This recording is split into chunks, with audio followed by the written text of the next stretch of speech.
kohe võtan aega ja mõelda ja juba ette tänada selle eest, mida loodus mulle pakub.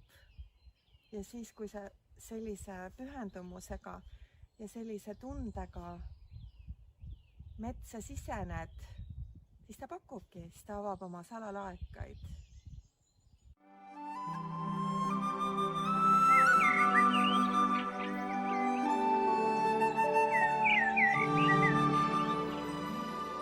Kuidagi tunned, et seda siginat ja saginat ei ole, et ongi selline rahu, vaikus ja puhtus. Aga selline nagu pakitsus siiski sellise elu ja toimekuse järele, nii nagu nendes pungades praegu,